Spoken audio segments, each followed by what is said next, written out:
नमस्कार विद्यार्थी मित्रो, आज आपण इयत्ता 10वीच्या इंग्रजी विषयातील युनिट 4 मधील टॉपिक 4.5 जोन ऑफ आर्क या लेसनचा एक्सप्लेनेशन पाहणार आहोत। Joan of Arc George Bernard Shaw 1856 to 1950 was an Irish playwright and critic.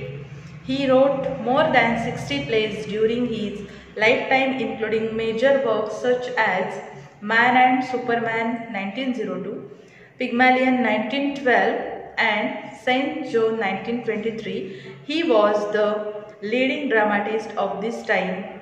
He was awarded the Nobel Prize in Literature in 1925. म्हणजेच जॉर्ज बर्नार्ड शॉ यांनी इंग्रजी लिटरेचरमध्ये बरंच असं लेखन केलेलं आहे आणि त्यांचा कालावधी आपल्याला इथे दिलेला आहे 1856 ते 1950 आणि त्यांनी खूप गाजलेली अशी नाटकं लिहिली। ते नाटककार होते प्रसिद्ध आणि 1925 मध्ये त्यांना जागतिक स्तरावरचा नोबेल प्राइज म्हणजेच नोबेल पुरस्कार, साहित्यातला नोबेल पुरस्कार प्राप्त झालेला होता। तर त्यांनी लिहिलेला हा लेसन आहे, हे लक्षात घ्या। The war fought between England and France from 1337 to 1453 has come to be known as the 100 Years' War. Joan was a peasant girl born in eastern France who led the French army to several victories during this war. इसवी सन 1337 ते 1453च्या दरम्यान England व फ्रान्समध्ये जे युद्ध झाले त्याला 100 वर्षाचे युद्ध म्हटले जाते। पूर्व फ्रान्समध्ये जन्मलेली जोन एका शेतकऱ्याची मुलगी होती आणि तिने या युद्धात फ्रेंच सेनेचे नेतृत्व करून अनेक विजय मिळवून दिले होते। This play begins at the time when all the northern France and some parts of the southwest were under foreign control. The English controlled some parts and the Burgundians controlled the others. The city of New Orleans, one of the few remaining French cities, was held by the English. The year is 1429. Captain Robert at Baudricourt, a military officer, is seated at the table. His steward stands facing him. म्हणजे संपूर्ण उत्तर France आणि काही नैऋत्य भाग जेव्हा परकीय सत्तेखाली होता त्या काळावर आधारित हे नाटक आहे आणि काही प्रदेश इंग्रजांच्या ताब्यात होते तर काही बर्गंडीच्या सैन्याच्या ताब्यात होते। उर्वरित काही फ्रेंच शहरांपैकी एक न्यू ऑर्लियन्स शहरही इंग्रजांच्या ताब्यात होते आणि ते 1429 साल होतं। Military officer captain Robert de Baudricourt टेबलापाशी बसले होते आणि त्यांचा सेवक समोर उभा होता आणि इथून या नाटकाला सुरुवात होते। बघा, Robert says, I told you to throw the girl out. You have 50 armed soldiers and dozens of strong servants to carry out my orders. Are they afraid of her? त्या मुलीला बाहेर हाकलून दे असे मी तुला सांगितलं होतं। माझे हुकूम अंमलात आणण्यासाठी तुझ्याकडे 50 सशस्त्र सैनिक आहेत आणि डझनवारी बलवान नोकर आहेत, त्यांना तिची भीती वाटते का? Steward, no sir, we are afraid of you but she puts courage in us. She really doesn't seem to be afraid of anything. Perhaps you could frighten her sir. नाही मालक, आम्हाला आपली भीती वाटते, तिच्यामुळं खरं तर आमचं धैर्य वाढलेलं आहे। तिला खरोखर कशाचीही भीती वाटत नसावी, तुम्हीच कदाचित तिला घाबरवू शकाल sir. Robert grimly, perhaps where is she now. शक्य आहे, आता कुठे आहे ती? Steward, down in the courtyard sir. Robert goes to the window and asked the soldiers to send the girl up. The girl enters. She is well-built, strong country girl of 17 to 18 years.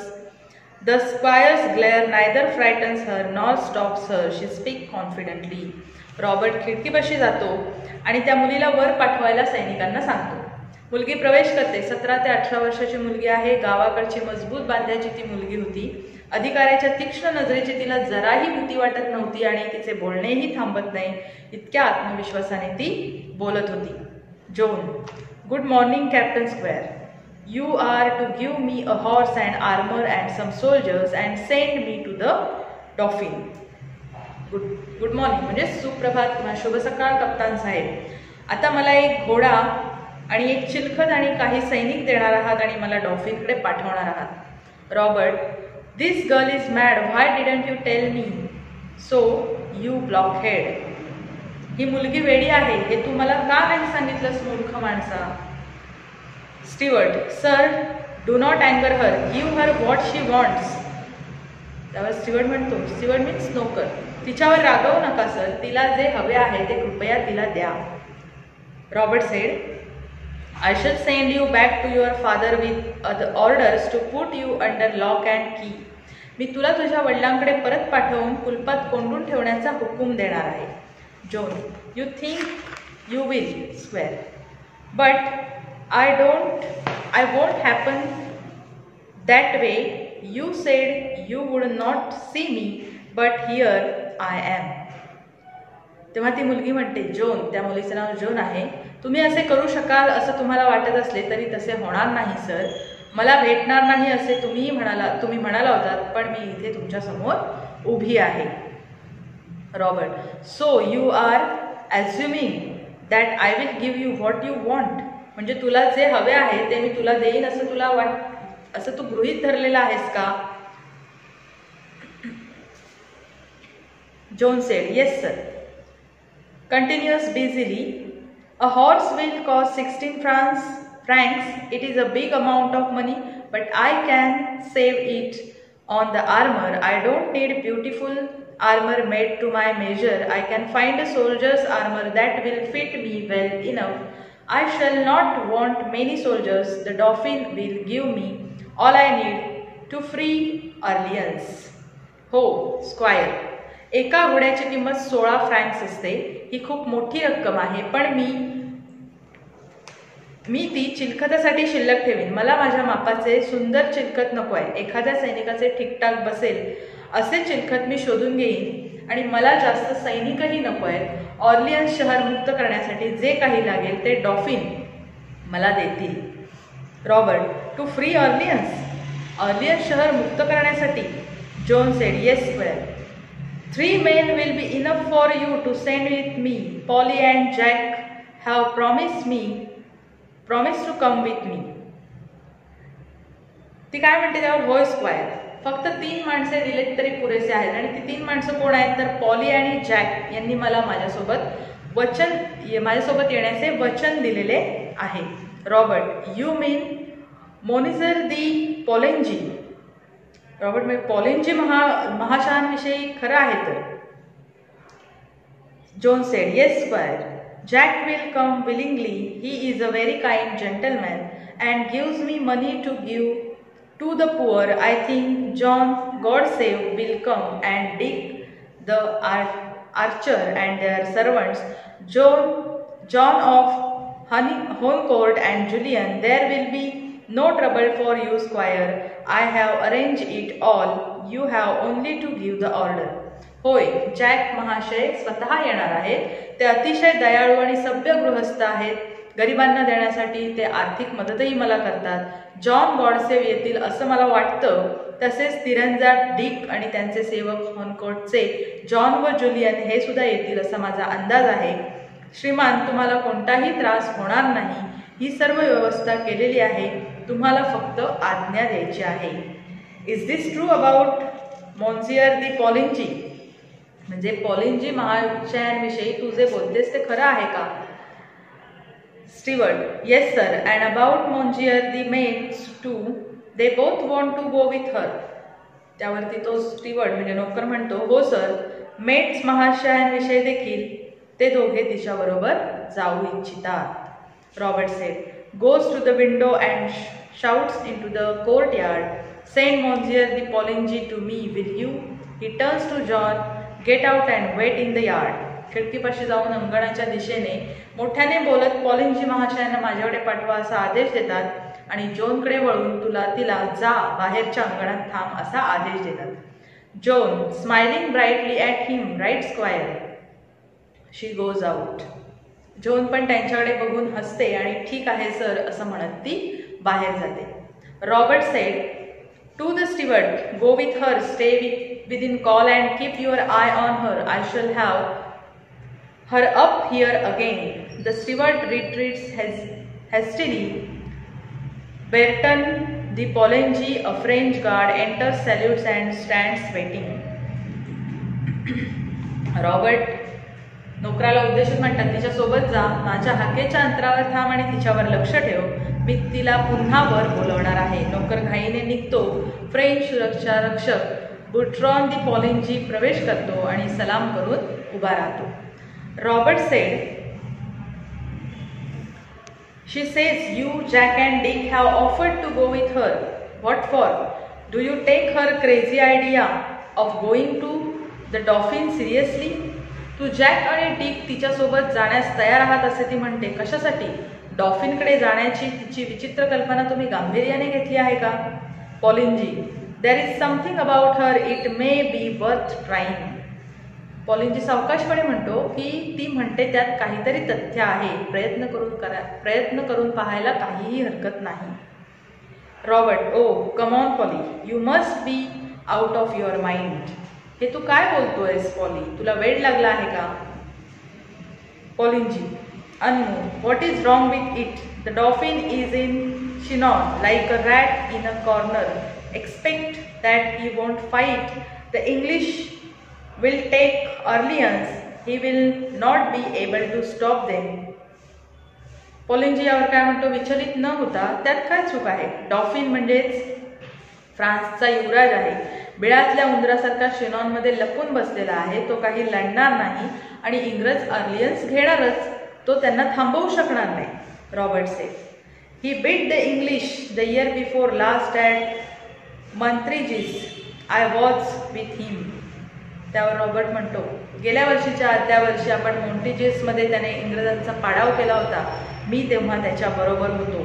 पॉलिंजी, but this time his men are cowed and now he can't work miracles and I tell you that nothing can save our side now but a miracle.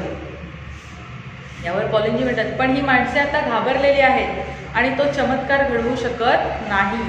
आणि खरं सांगायचं तर एखादा चमत्कारच आपल्याला यातून वाचवू शकेल. Robert says, miracles are all right Polly. The only difficulty about them is that they don't happen nowadays.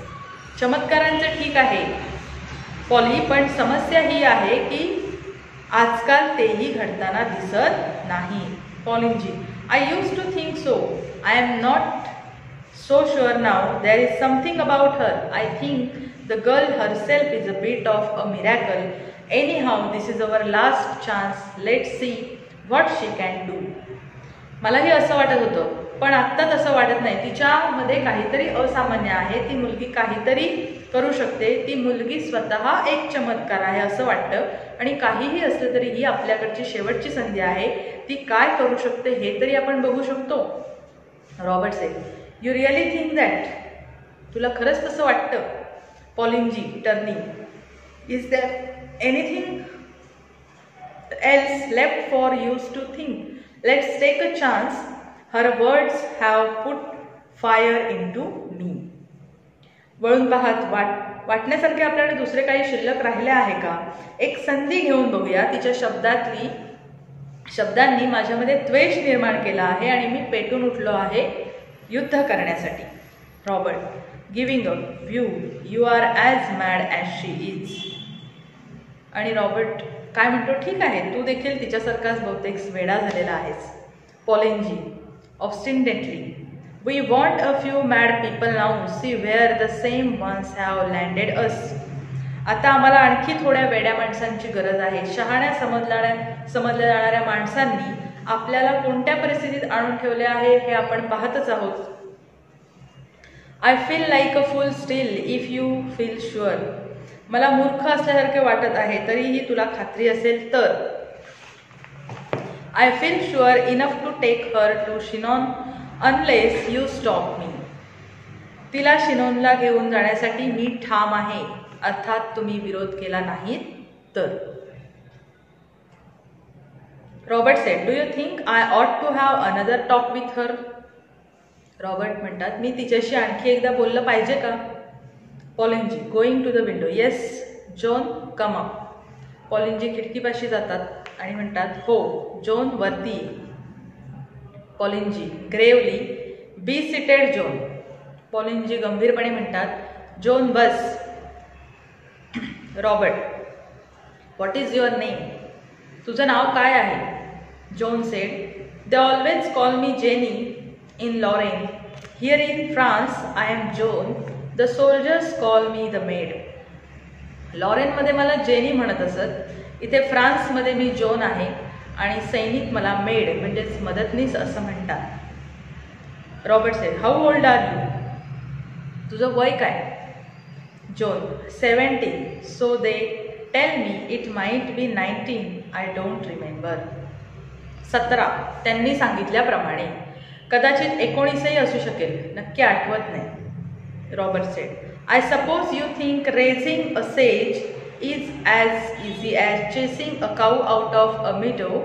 You think soldiering is anybody's job. वेढा घालणे म्हणजे कुरणावर चरणाऱ्या गायीच्या मागे फिरण्या एवढे सोपे नाही असा तुझा समज आहे असं मला वाटतं. कुणीही युद्ध करू शकतो असं तुला वाटतं का? Joan sed, I don't think it can be very difficulty if God is on your side.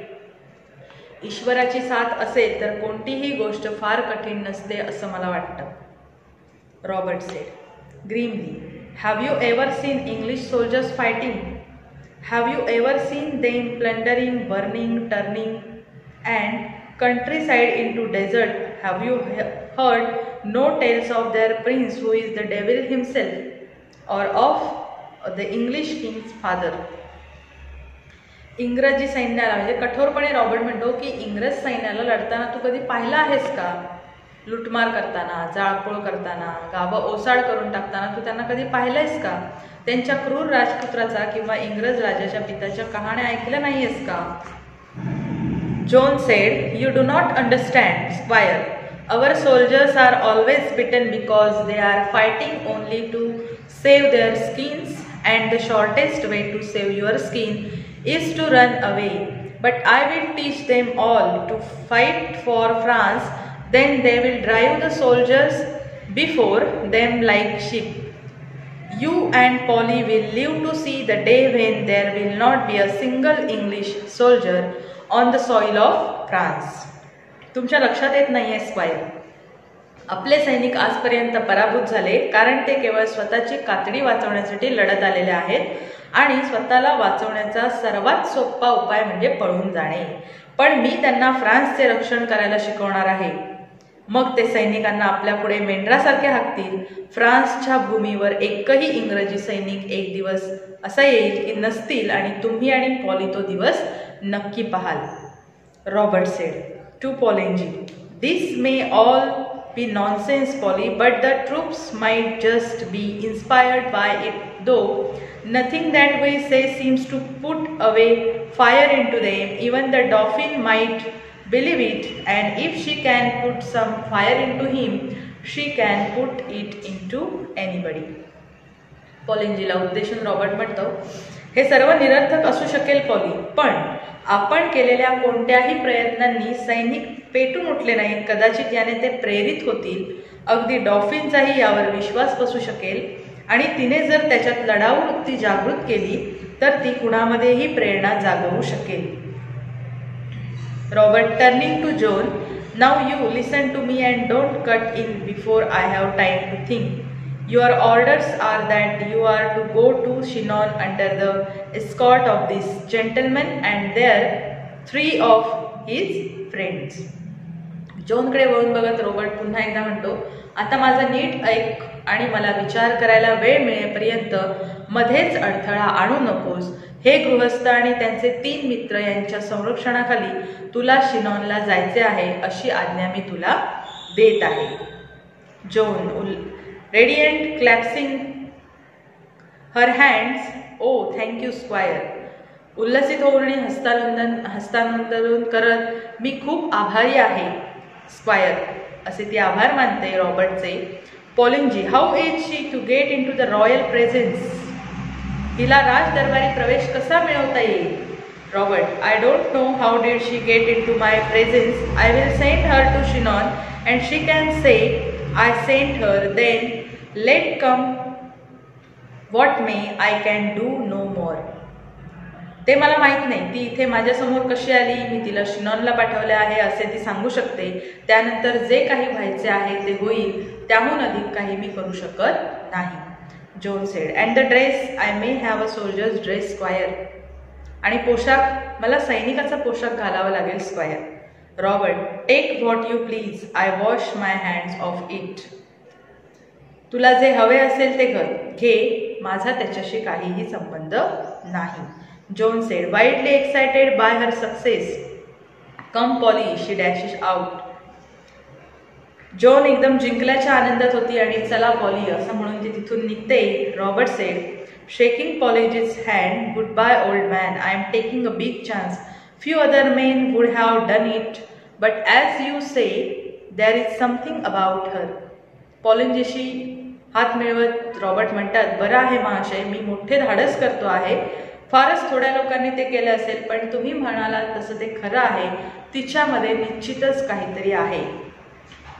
पॉलिनजी यावर म्हणतात, yes, there is something about her, goodbye. म्हणजेच की होय, तिच्यामध्ये काहीतरी विलक्षण आहे, मी येतो. या लेसनमध्ये आपल्याला पाहायला मिळतं की इंग्रज लोक आणि फ्रान्स यांच्यामध्ये युद्ध झालं होतं आणि या युद्धाच्या वेळेस फ्रान्सचे काही लोक लपून बसले होते, इंग्रजांसमोर युद्धासाठी बाहेर येत नव्हते. त्यावेळेस जॉन नावाच्या मुलीने आपलं स्वतःचं सामर्थ्य दाखवून सैनिक गोळा करून आपल्याला त्या सैनिकांमध्ये एक वेगळी प्रेरणा, एक वेगळी ऊर्जा निर्माण करता येऊ शकते आणि इंग्रजांविरुद्ध आपण लढू शकतो, त्यांना हरवू शकतो, की त्यानंतर कधीच ते इंग्रज पुन्हा या फ्रान्सच्या भूमीवरती पाय ठेवू शकणार नाहीत, असं आपणही करू शकतो. ही भावना ती मुलगी राजदरबारातल्या इतर लोकांमध्ये बिंबवण्याचा प्रयत्न करताना आपल्याला या लेसनमधून पाहायला मिळते. तर अशा प्रकारे आजचा आपला जो लेसन आहे, जॉन ऑफ आर्क, या लेसनचं एक्सप्लेनेशन इथे संपलेलं आहे. आजचा व्हिडिओ इथेच थांबवते. व्हिडिओ आवडला असल्यास लाईक करा, जास्तीत जास्त शेअर करा आणि चॅनल सबस्क्राईब करायला विसरू नका. धन्यवाद.